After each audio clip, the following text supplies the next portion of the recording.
So where do you start when you have a program that's about integrating life's passions? Well, you start with why. Why? And that kicks us off for the first speaker tonight, Simon Sinek, in his talk, Start with Why. We assume even we know why we do what we do. But then how do you explain when things don't go as we assume? Or better, how do you explain when others are able to achieve things that seem to defy all of the assumptions? For example, why is Apple so innovative? Year after year after year after year, they're more innovative than all their competition. And yet they're just a computer company. They're just like everyone else. They have the same access to the same talent, the same agencies, the same consultants, the same media.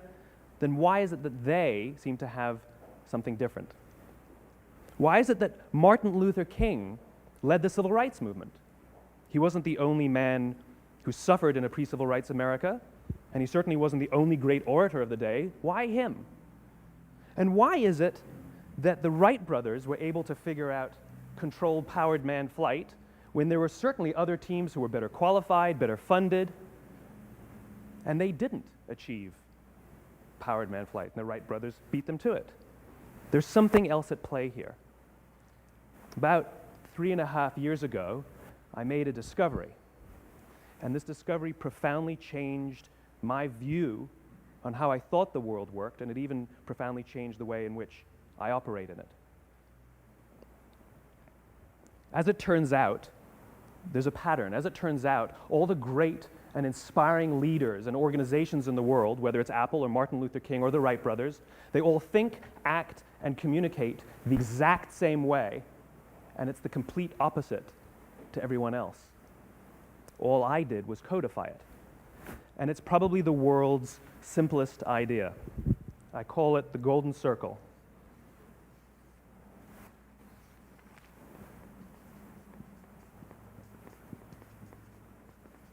Why, how, what? This little idea explains why some organizations and some leaders are able to inspire where others aren't. Let me define the terms really quickly. Every single person, every single organization on the planet knows what they do, 100%. Some know how they do it, whether you call it your differentiating value proposition or your proprietary process or your USP. But very, very few people or organizations know why they do what they do. And by why, I don't mean to make a profit. That's a result. It's always a result. By why, I mean what's your purpose? What's your cause? What's your belief? Why does your organization exist? Well, as a result, the way we think, the way we act, the way we communicate is from the outside in. It's obvious. We go from the clearest thing to the fuzziest thing. But the inspired leaders and the inspired organizations, regardless of their size, regardless of their industry, all think, act, and communicate from the inside out. Let me give you an example. I use Apple because they're easy to understand and everybody gets it. If Apple were like everyone else, a marketing message from them might sound like this. We make great computers. They're beautifully designed, simple to use, and user-friendly. Want to buy one? Meh. And that's how most of us communicate. That's how most marketing is done, that's how most sales is done, and that's how most of us communicate interpersonally. We say what we do, we say how we're different or how we're better, and we expect some sort of behavior, a purchase, a vote, something like that. Here's our new law firm. We have the best lawyers with the biggest clients. We have, we always perform for our clients, do business with us. Here's our new car. It gets great gas mileage. It has, leather seats. Buy our car. But it's uninspiring. Here's how Apple actually communicates. Everything we do, we believe in challenging the status quo. We believe in thinking differently. The way we challenge the status quo is by making our products beautifully designed, simple to use, and user-friendly. We just happen to make great computers. Want to buy one? Totally different, right? You ready to buy a computer from me? All I did was reverse the order of the information. People don't buy what you do, people buy why you do it. People don't buy what you do, they buy why you do it. This explains why every single person in this room is perfectly comfortable buying a computer from Apple. But we're also perfectly comfortable buying an MP3 player from Apple, or a phone from Apple, or a DVR from Apple. But as I said before, Apple's just a computer company. There's nothing that distinguishes them structurally from any of their competitors. Their competitors are all equally qualified to make all of these products. In fact, they tried. A few years ago, Gateway came out with flat screen TVs. They're eminently qualified to make flat screen TVs. They've been making flat screen monitors for years. Nobody bought one. Dell came out with MP3 players and PDAs. And they make great quality products, and they can make perfectly well-designed products, and nobody bought one. In fact, talking about it now, we can't even imagine buying an MP3 player from Dell. Why would you buy an MP3 player from a computer company? But we do it every day. People don't buy what you do, they buy why you do it. The goal is not to do business with everybody who needs what you have. The goal is to do business with people who believe what you believe. Here's the best part. None of what I'm telling you is my opinion. It's all grounded in the tenets of biology, not psychology, biology. If you look at a cross-section of the human brain, looking from the top down, what you see is the human brain is actually broken into three major components that correlate perfectly with the golden circle. Our newest brain, our Homo sapien brain, our neocortex, corresponds with the what level. The neocortex is responsible for all of our rational and analytical thought and language. The middle two sections make up our limbic brains, and our limbic brains are responsible for all of our feelings, like trust and loyalty. It's also responsible for all human behavior, all decision-making, and it has no capacity for language. In other words, when we communicate from the outside in, yes, people can understand vast amounts of complicated information like features and benefits and facts and figures. It just doesn't drive behavior. When we communicate from the inside out, we're talking directly to the part of the brain that controls behavior, and then we allow people to rationalize it with the tangible things we say and do. This is where gut decisions come from. You know, sometimes you can give somebody all the facts and your figures, and they say, I know what all the facts and details say, but it just doesn't feel right. Why would we use that verb? It doesn't feel right. Because the part of the brain that controls decision-making doesn't control language. And the best we can muster up is, I don't know, it just doesn't feel right. Or sometimes you say you're leading with your heart, or you're leading with your soul. Well, I hate to break it to you, those aren't other body parts controlling your behavior. It's all happening here in your limbic brain, the part of the brain that controls decision-making and not language.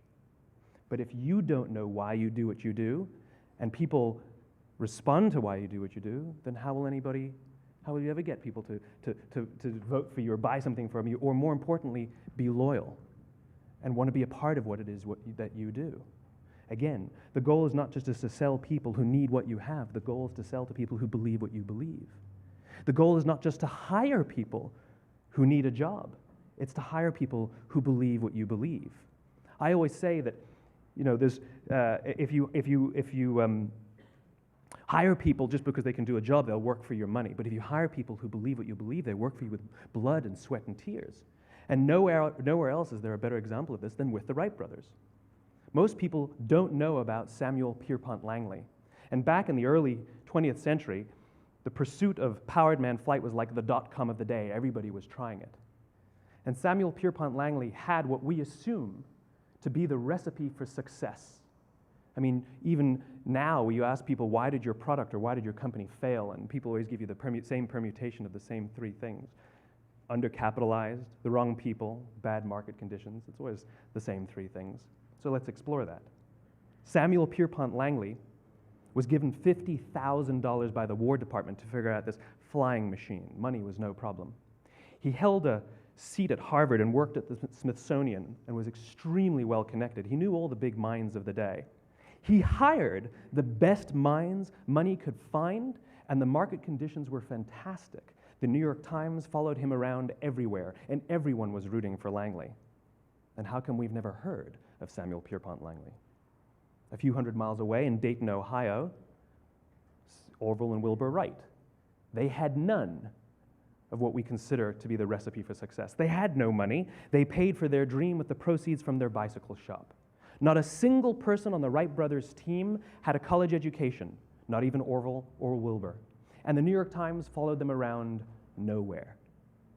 The difference was Orville and Wilbur were driven by a cause, by a purpose, by a belief. They believed that if they could figure out this flying machine, it'll change the course of the world. Samuel Pierpont Langley was different. He wanted to be rich, and he wanted to be famous. He was in pursuit of the result. He was in pursuit of the riches. And lo and behold, look what happened. The people who believed in the Wright brothers' dream worked with them with blood and sweat and tears. The others just worked for the paycheck. And they tell stories of how every time the Wright brothers went out, they would have to take 5 sets of parts because that's how many times they would crash before they came in for supper. And eventually, on December 17th, 1903, the Wright brothers took flight. And no one was there to even experience it. We found out about it a few days later. And further proof that Langley was motivated by the wrong thing, the day the Wright brothers took flight, he quit. He could have said, "That's an amazing discovery, guys. Now we'll improve upon your technology." But he didn't. He wasn't first. He didn't get rich. He didn't get famous. So he quit. People don't buy what you do, they buy why you do it. And if you talk about what you believe, you will attract those who believe what you believe. Well, why is it important to attract those who believe what you believe? Something called the law of diffusion of innovation. And if you don't know the law, you definitely know the terminology. The first 2.5% of our population are our innovators. The next 13.5% of our population are our early adopters. The next 34% are your early majority, your late majority, and your laggards. The only reason these people buy touch-tone phones is because you can't buy rotary phones anymore. We all sit at various places at various times on the scale, but what the law of diffusion of innovation tells us is that if you want mass market success or mass market acceptance of an idea, you cannot have it until you achieve this tipping point between 15 and 18% market penetration, and then the system tips. And I love asking businesses, what's your conversion on new business? And they love to tell you, oh, it's about 10%, proudly. Well, you can trip over 10% of the customers. We all have about 10% who just get it. That's how we describe them, right? That's like that gut feeling, oh, they just get it. The problem is, how do you find the ones that just get it before you're doing business with them versus the ones who don't get it? So it's this here, this little gap, that you have to close, as Geoffrey Moore calls it, crossing the chasm. Because you see, the early majority will not try something until someone else has tried it first. And these guys, the innovators and the early adopters, they're comfortable making those gut decisions. They're more comfortable making those intuitive decisions that are driven by what they believe about the world and not just what product is available. These are the people who stood online for 6 hours to buy an iPhone when they first came out, when you could have just walked into the store the next week and bought one off the shelf. These are the people who spent $40,000 on flat-screen TVs when they first came out, even though the technology was substandard. And by the way, they didn't do it because the technology was so great. They did it for themselves. It's because they wanted to be first. People don't buy what you do, they buy why you do it. And what you do simply proves what you believe. In fact, people will do the things that prove what they believe. The reason that person bought the iPhone in the first 6 hours, or stood in line for 6 hours, was because of what they believed about the world and how they wanted everybody to see them. They were first. People don't buy what you do, they buy why you do it. So let me give you a famous example, a famous failure and a famous success of the law of diffusion of innovation. First, the famous failure. It's a commercial example. As we said before a second ago, the recipe for success is money and the right people and the right marketing conditions, right? You should have success then. Look at TiVo. From the time TiVo came out about 8 or 9 years ago to this current day, they are the single highest quality product on the market. Hands down, there is no dispute. They were extremely well funded. Market conditions were fantastic. I mean, we use TiVo as a verb. I TiVo stuff on my piece of junk Time Warner DVR all the time. But TiVo is a commercial failure. They've never made money. And when they went IPO, their stock was at about $30 or $40 and then plummeted, and it's never traded above 10. In fact, I don't think it's even traded above 6, except for a couple of little spikes. Because you see, when TiVo launched their product, they told us all what they had.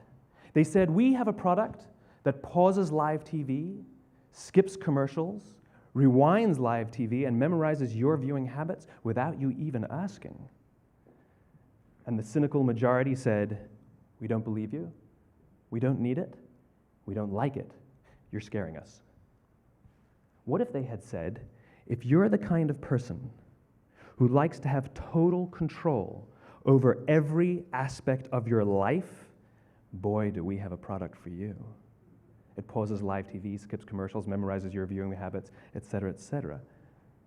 People don't buy what you do, they buy why you do it, and what you do simply serves as the proof of what you believe.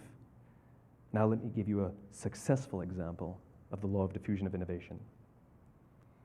In the summer of 1963, 250,000 people showed up on the Mall in Washington to hear Dr. King speak. They sent out no invitations, and there was no website to check the date. How do you do that? Well, Dr. King wasn't the only man in America who was a great orator. He wasn't the only man in America who suffered in a pre-civil rights America. In fact, some of his ideas were bad, but he had a gift. He didn't go around telling people what needed to change in America. He went around and told people what he believed. I believe, I believe, I believe, he told people. And people who believed what he believed took his cause and they made it their own, and they told people. And some of those people created structures to get the word out to even more people. And lo and behold, 250,000 people showed up on the right day, on the right time to hear him speak. How many of them showed up for him? 0. They showed up for themselves. It's what they believed about America that got them to travel on a bus for 8 hours to stand in the sun in Washington in the middle of August. It's what they believed, and it wasn't about black versus white. 25% of the audience was white. Dr. King believed that there are 2 types of laws in this world, those that are made by a higher authority and those that are made by man. And not until all the laws that are made by man are consistent with the laws that are made by the higher authority will we live in a just world. It just so happens that the civil rights movement was the perfect thing to help him bring his cause to life. We followed not for him, but for ourselves. And by the way, he gave the I have a dream speech, not the I have a plan speech. Listen to politicians now with their comprehensive 12-point plans. They're not inspiring anybody. Because there are leaders and there are those who lead. Leaders hold a position of power or authority, but those who lead inspire us. Whether they're individuals or organizations, we follow those who lead not because we have to, but because we want to. We follow those who lead not for them, but for ourselves. And it's those who start with why that have the ability to inspire those around them or find others who inspire them. Thank you very much.